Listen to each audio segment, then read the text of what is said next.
Hola, ¿cómo estás? Hoy vamos a hablar un poquito de vinilos usados.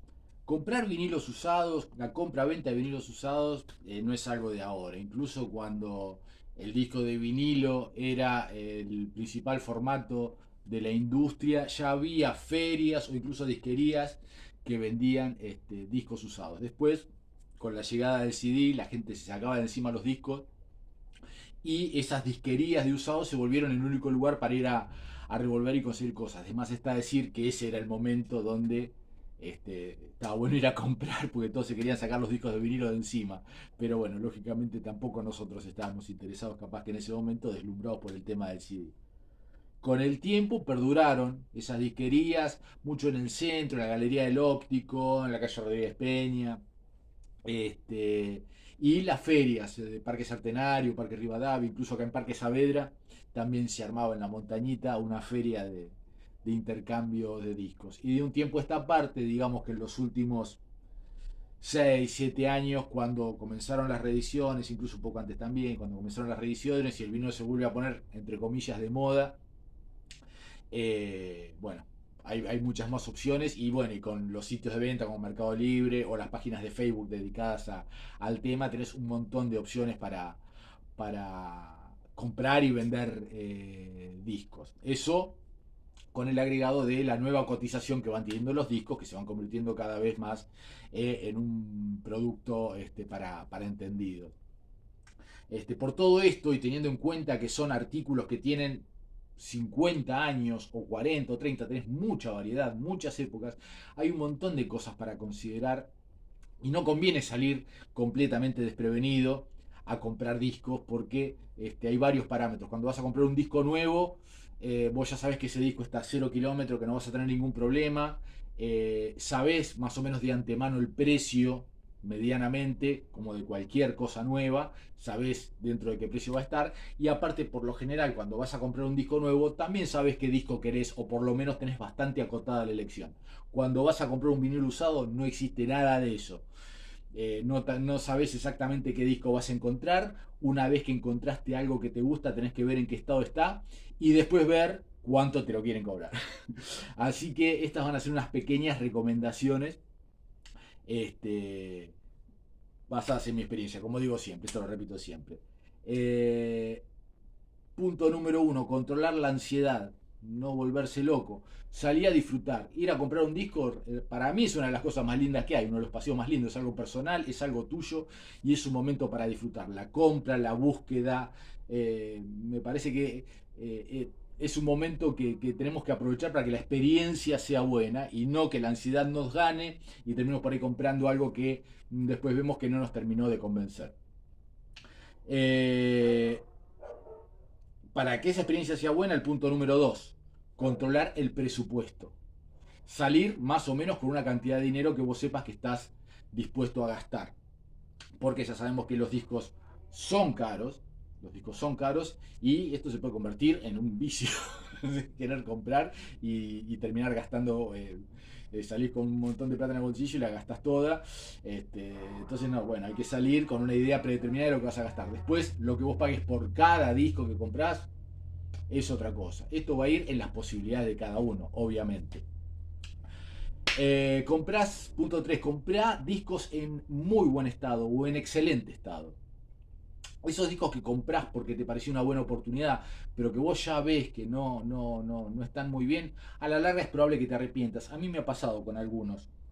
Eh, Existe la escala Goldmine, pero la escala Goldmine, que es una escala que califica los discos según su estado, tanto de disco como de tapa, es una escala de uso internacional que va de la F, que es fail, o que quiere decir que el disco está en malas condiciones, que prácticamente no tiene valor de mercado, a mint o new mint, que es nuevo o como nuevo. Y en el medio tenés excelente, BG, B corta G, que es very good, o very good más, que es casi un excelente. Y yo creo que es ahí donde vos tenés que apuntar. Pero claro, esa escala la vas a encontrar cuando compres discos online, en las páginas de Facebook o en Mercado Libre o en los sitios de venta. Ahí sí tenés escala Goldmine o en las páginas de afuera como Discogs. Cuando vas a las ferias por lo general no usan esa escala y vos te guías por la vista. ¿Cómo saber si el disco está bueno? Eh, hay algo que puedes hacer. Bueno, la tapa, si la tapa está bien, si la tapa está bien, ahora te digo por qué te muestro justamente un disco de Creedence. Si la tapa está bien, ya está mostrándote un signo de cierto cuidado. Y el disco, a ojo de buen cubero, como suelo decir, tenés que verlo. Este es un disco que está baqueteado. Baqueteado, ¿qué quiere decir? Que está bastante usado. Yo no sé eh, si la cámara me ayuda, como diría Pipo Mancera, pero bueno, es un disco que tiene marcas superficiales notorias, marcas en todas las direcciones. No tiene ningún rayón en especial, pero tiene marcas en todas direcciones. Y tiene cierto brillo. El brillo es una buena señal. Cuando tiene brillo quiere decir que no está suficientemente rosado como para llegar a esa opacidad. Así que vos por el color podés darte cuenta. Este es un disco que está bastante marcado. Bastante marcado. ¿Mm? Y te voy a mostrar otro disco. También usado. Este de The Tubes. Y ahora te voy a decir por qué te muestro justamente estos dos discos. Y acá tenés un disco que ya se ve a las claras, por el brillo, que está en mejor estado. Tenés un brillo y no tenés marcas superficiales. Cuando ves una raya, una marca, vos mirá, los ves los discos cuando los vas a comprar. Este es en el caso de una feria, cuando los compras online, bueno. Pero, por ejemplo, si vos tenés alguna raya transversal, alguna cosa que te llama la atención, vos le podés pasar, nadie te va a decir nada, le podés pasar el dedo suavemente, sin apretar, pero si lo pasás suavemente, y si vos sentís que al pasar por esa raya, la sentís, esa raya va a hacer ruido.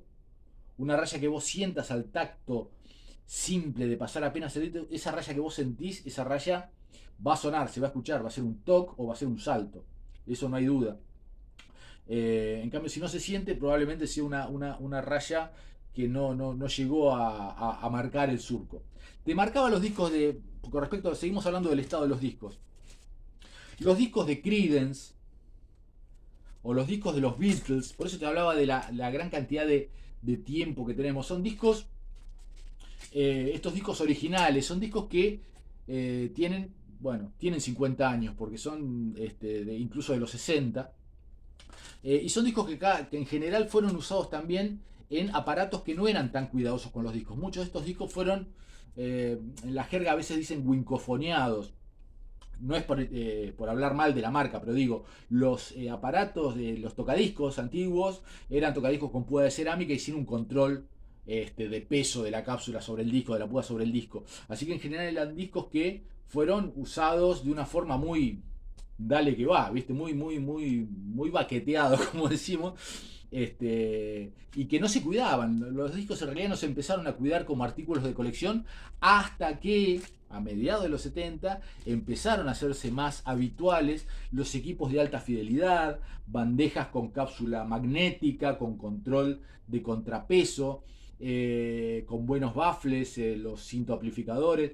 Cuando empezó a mejorar la calidad del sonido, los discos empezaron, o sea, un disco rayado se notaba que estaba rayado, ya no era lo mismo que escucharlo en el parlantito de un Winco. Ahí se empezaron a cuidar los discos. Por eso te digo, mientras más antiguo el disco, más posibilidades tiene, que esto igual va para casi para cualquier artículo, pero en este caso es muy especial, más posibilidades tiene de que no esté en excelente estado. Cuando yo te digo de comprar discos en excelente estado es para también no dejarte llevar por a veces ofertas u oportunidades que te parecen tales y que en definitiva no lo son. Hay excepciones. ¿Dónde lo tengo? Este Animals de Pink Floyd lo compré a un precio que era oferta. Lo pagué 100 pesos, pero yo no me acuerdo cuándo fue. Pero ponele que es un disco que hoy le hubiese pagado 300 pesos, o sea, $1.50. Y yo lo veía, lo revisé al disco. Lo vi en esa mesa de ofertas, revisé el disco. Las marcas se notan.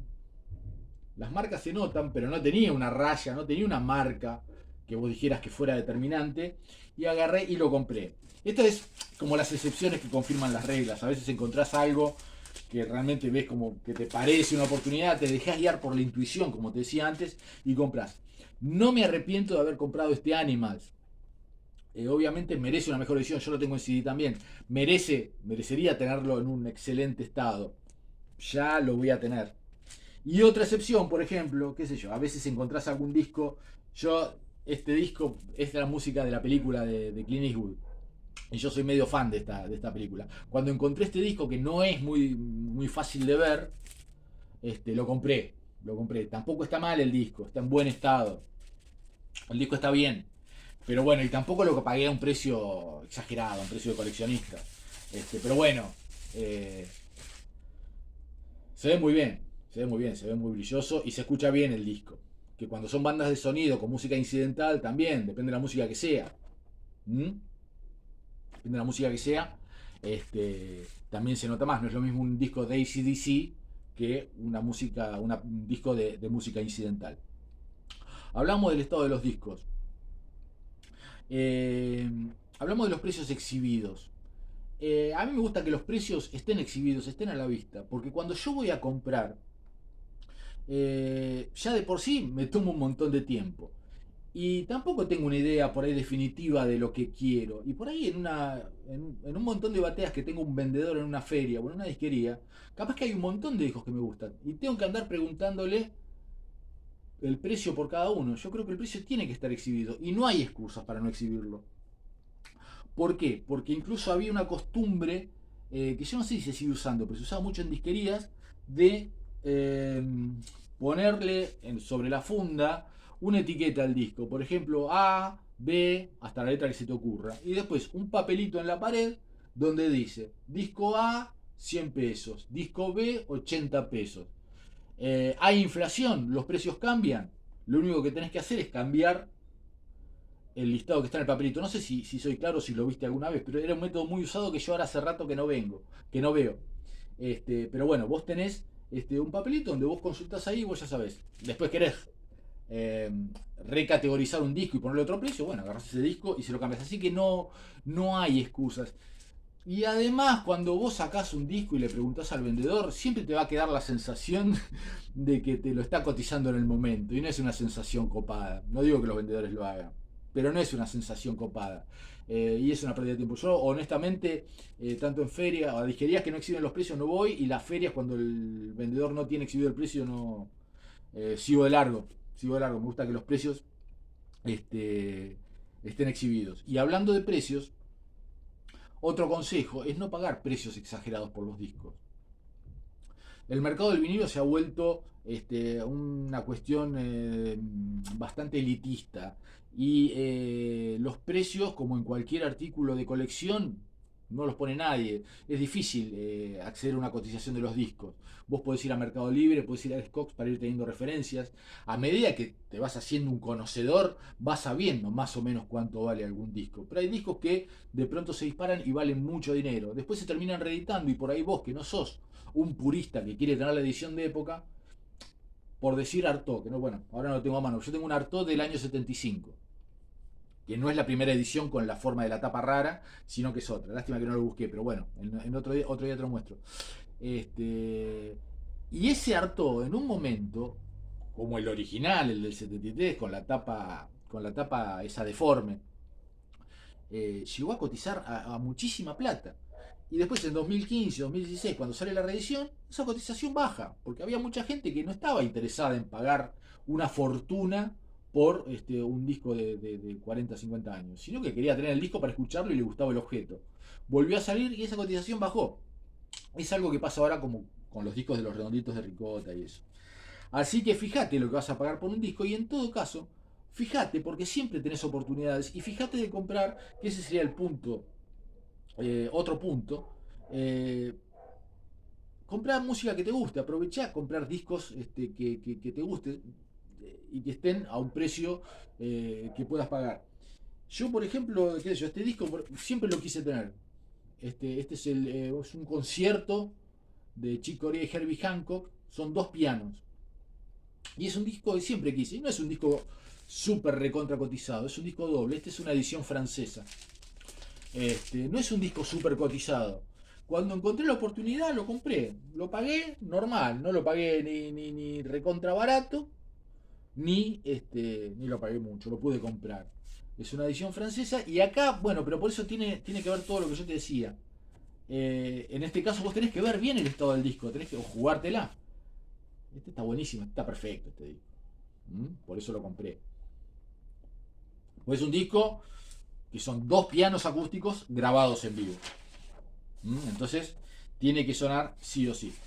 Pero ponele, qué sé yo, tenés, bueno, Pink Floyd The Wall también. Una edición bastante cuidada. Cuando encontré la oportunidad la compré revisándolo y todo. Pink Floyd tiene que sonar bien y tiene que estar en buenas condiciones. Te iba a decir, por ejemplo, discos que por ahí no cotizan tanto.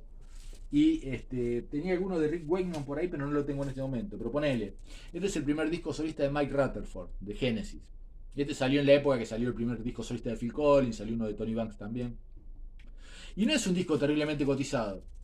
Y es un disco que yo lo quería tener. Cuando lo encontré, era una buena oportunidad, en excelente estado, pum, adentro.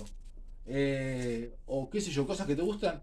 Yo ponele, este es Bob Welch. Este Bob Welch fue guitarrista de Fleetwood Mac en la época cuando se va Jeremy Spencer y ya se había ido Peter Green. O sea, de la primera etapa, te hablo de finales de los 60 de Fleetwood Mac, que hacían blues. Entra Bob Welch y graba varios discos. Hay como 4 o 5 discos. Yo tengo una cajita en un box que salió en CD. Y graba varios discos con Fleetwood Mac que están muy buenos. Pero bueno, este Bob Welch quedó en una etapa de Fleetwood Mac que estaba en el medio de la primera etapa que pegó en Inglaterra de blues, y después cuando entran Lindsey Buckingham y Stevie Nicks y que tienen éxito en los 70. Así que la etapa de Fleetwood Mac con Bob Welch queda olvidada, y Bob Welch mucho más. Y este es un disco solista que salió después, que yo también quería tenerlo, y este disco está recontrabarato, está nuevo. En fin, ese tipo de oportunidades te digo que no dejes pasar. Hago un paréntesis en todo esto, ya que tengo este disco de Bob Welch. Aprovecho porque en otro capítulo, el otro día cuando hablábamos de las ediciones de La Nación, y yo te hablaba de la diferencia que había entre ediciones importadas y nacionales, te quería poner un ejemplo, nada más aprovecho. Pero fíjate la tapa de este disco de Bob Welch, de esta edición nacional, que la tapa es una foto del picture disc, o sea, del disco, digamos, dibujado, de la edición original. O sea, ponerle que, no sé, este disco originalmente, ponerle que sea de Estados Unidos, sí, de Estados Unidos. Y la edición original, bueno, con una tapa que sería esta misma foto, y después un picture disc que se acostumbraba mucho, o sea, el disco. Y vos fíjate que acá usaron el picture disc, le sacaron una foto y con eso hicieron la tapa. Es una rareza, pero a la vez te da una idea de a veces de qué tipo de material disponían acá para la gráfica de los discos, y curiosidades como esta. Repasemos. Disfruta el momento, controlar tu presupuesto, comprar discos en buen estado, fíjate que los precios estén exhibidos, no pagues exageraciones. Y por último, cuando compras, llegás a tu casa, tuñá los discos, convertilos en discos de tu colección. Llegás a tu casa y al disco lo limpiás con el método que uses, le pones la bolsa interna, externa, la bolsa interna y la bolsa externa que más te guste, y lo pones en condiciones. Le pasás una franelita a la tapa, los discos limpitos, los sobres internos, ya te digo, que vos siempre tendrías que tener para ir cambiando, y ya lo pones coqueto y digno de tu colección. Espero que estas recomendaciones se hayan entendido, que te sean útiles, y que te sirvan para aprovechar ese momento tan lindo que es salir a comprar un disco. Gracias y te espero en la próxima.